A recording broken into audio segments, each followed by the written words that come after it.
पूर्व मंत्री एवं पुनाना से मौजूदा कांग्रेस विधायक मोहम्मद इलियास ने केंद्र और प्रदेश की भाजपा सरकार पर जमकर हमला बोला। शुक्रवार को 8वीं बार किसान और सरकार के बीच होने जा रही वार्ता पर सवालिया निशान लगाते हुए इलियास ने कहा कि सरकार ही नहीं चाहती कि किसान आंदोलन खत्म हो। जब किसान तीनों काले कानूनों को वापस लेने की मांग कर रहे हैं तो सरकार उनको क्यों वापस नहीं ले लेती। विधायक चौधरी मोहम्मद इलियास ने कहा, आज किसानों ने ट्रैक्टर रैली का ऐलान किया था। रैली पूरी तरह सफल रही। मेवात से भी भारी मात्रा में किसान ट्रैक्टर रैली में शामिल होने जा रहे थे। सरकार ने उनके मौलिक अधिकारों का हनन करते हुए सोते हुए किसान नेताओं को उनके घर पर ही डिटेन कर लिया, जिसकी वह और पार्टी कड़ी निंदा करती है। वह बृहस्पतिवार को पिनंगवा स्थित अपने निवास पर पत्रकारों से बातचीत कर रहे थे। मंत्री जी, कल किसानों की और सरकार की 8वीं वार्ता है, क्या कहेंगे इसके बारे में? क्या उम्मीद करते हैं, किस तरीके से देख रहे हैं सरकार के? अब तक जो है 7 वार्ता हो चुकी है और कोई निष्कर्ष नहीं निकला। एलवी साहब, ये कल जो वार्ता होने जा रही है शायद ये 9वीं या 8वीं वार्ता है और इससे पहले सरकार की किसानों के बीच में, कृषि मंत्री के बीच में और अन्य मंत्री भी थे, कई मरतबा वार्तालाप हो चुकी है। लेकिन सच्ची बात यह है, सरकार वार्तालाप का नाम देकर किसानों की आजमाइश करना चाह रही है। और मैं ये समझता हूँ कि जो आज किसानों ने रैली का जो ऐलान किया था वो अपने आप में पूरी सफल ट्रैक्टर रैली किसानों की सारे भारत में जितने भी दिल्ली और दिल्ली के आसपास जितनी भी हाईवे में है, चाहे वो किसी भी प्रदेश से हाईवे जुड़ा हुआ है, सभी के अंदर जो है बड़ी भारी मात्रा में किसानों के ट्रैक्टरों की लाइन लगी हुई थी। जहाँ से शुरू से आखिर तक देखा तो लंबी कतारें नज़र नहीं आ रही थी, उनका आखिर ही नज़र नहीं आ रहा था, ट्रैक्टर दिखाई दे रहे थे। और इससे पहले जो वार्ता हुई है, सरकार सिर्फ वार्ता का नाम दे रही है, लेकिन सही मायने में इससे ऐसा लगता है कि सरकार इस आंदोलन को ख़त्म करना नहीं चाहती। और ये जो तीनों बिल सरकार ने लाई है, ये तीनों किसानों के विरोध में है। और इससे जहाँ किसान तबाह और बर्बाद होगा, वहीं मजदूर भी तबाह और बर्बाद होगा और देश का व्यापारी भी तबाह और बर्बाद होगा। और जहाँ किसान तबाह होगा तो वहाँ जवान भी तबाह होगा।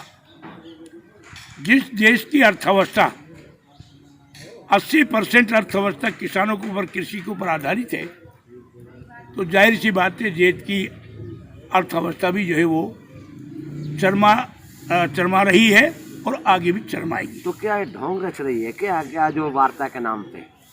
सही बात यह है कि सरकार जो है अपनी सिर्फ एक नाक का सवाल इन्होंने बना दिया और ये अपनी जिद पर जो है बजिद है। मैं ऐसा मानता हूँ तभी जो कि देश की जहाँ सामाजिक संगठन, किसान संगठन जो आंदोलन कर रहे हैं और आहिस्ता आहिस्ता कांग्रेस पार्टी ने भी जो है वो खुलकर समर्थन देना शुरू कर दिया और अन्य पार्टियाँ भी किसानों का समर्थन कर रही हैं। और जब तक हमारी पार्टी, जब तक इसका समाधान नहीं होगा, कांग्रेस पार्टी आदरणीय राहुल जी के नेतृत्व में, मैडम सोनिया गांधी जी के नेतृत्व में और प्रदेश के जितने हमारे कांग्रेस पार्टी के नेता उनके नेतृत्व में बराबर जो है किसानों का कंधे से कंधे मिलाकर साथ दे रही है और साथ देती रहेगी जब तक ये किसान आंदोलन को ये अपनी सरकार अपनी इन मांगों को वापस नहीं, इन बिलों को वापस नहीं होगी। हमारी पूरी पार्टी जो है तन मन धन से इनका सहयोग करती रहेगी। आज मेवात से भी विरोध में जाने वाले थे, तैयारियां थी और प्रशासन ने जो उनके घरों पे ही दबस देकर नेताओं को, किसानों को नज़रबंद कर दिया घर में। क्या कहेंगे इस बारे में? असल में साहब सही बात ये है, सरकार जो है वो सरकार का काम नहीं कर रही है जो सरकार का काम होता है। सरकार का काम होता है, चाहे वो प्रदेश की हो चाहे देश की हो, जनता को सुविधा देना, सहूलियत देना, उनके अधिकारों की रक्षा करना, ये सरकार का काम होता है। लेकिन इसमें बड़े अफसोस के साथ कहना पड़ता है, सरकार जहां भारत के अंदर जो सबसे बड़ा लोकतंत्र का देश माना जाता है वो भारतवर्ष है। ये लोकतंत्र की बजाय हिफाजत करने के, ये लोकतंत्र का जो है वो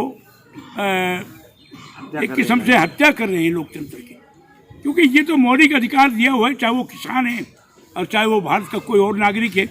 अब मौलिक अधिकार जब हमें दिया हुआ है, हमारा अधिकार है कि हम अपना प्रदर्शन शांति से प्रदर्शन कर रहे हैं और हमें अपना हक मांगने का भी अधिकार, अगर ये सरकार नहीं मानती है तो इससे ज़्यादा लोकतंत्र की हत्या और क्या हो सकती है।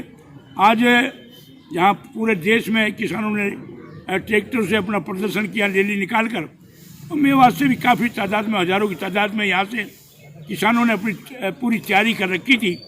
लेकिन बड़े अफसोस की बात है, मुझे इस बात की मैं भरपूर निंदा करता हूँ कि जिन किसानों ने, जिन नेताओं ने ट्रैक्टरों के लीडिंग करने के लिए तैयारी कर रखी थी, उनका जो है दिन निकलने से पहले यानी 5 बजे 4 बजे उनके घर पर छापा डालकर उन्हीं को नज़रअंदाज कर लिया और उनको, किसानों को हमारे यहाँ से नहीं निकलने दिया। ये बड़े दुख की बात है। तो क्या इसको प्रोटेस्ट को दबाना चाहते हैं किस तरीके से? असल में अली साहब, आपने देखा होगा कुदरती का नियम है, जितना गेंद को आप दबाओगे वो बाहर निकलने की कोशिश करेगी। और मैं ये समझता हूँ अगर ये 8 तारीख को कल होने वाली 8 तारीख को अगर ये वार्ता इन्होंने इसका निदान अगर नहीं किया और इन्होंने इस बिल वापस नहीं लिए तो मैं समझता हूँ कि किसान और ज़्यादा तेज़ी से इस आंदोलन को बढ़ाएंगे और देश की सुरक्षा को भी आगे चल के खतरा हो सकता है। इसलिए सरकार की जिम्मेदारी बनती है कि देश तभी आबाद रहेगा जब यहाँ का किसान जवान आबाद रहेगा, तभी देश आबाद रहेगा।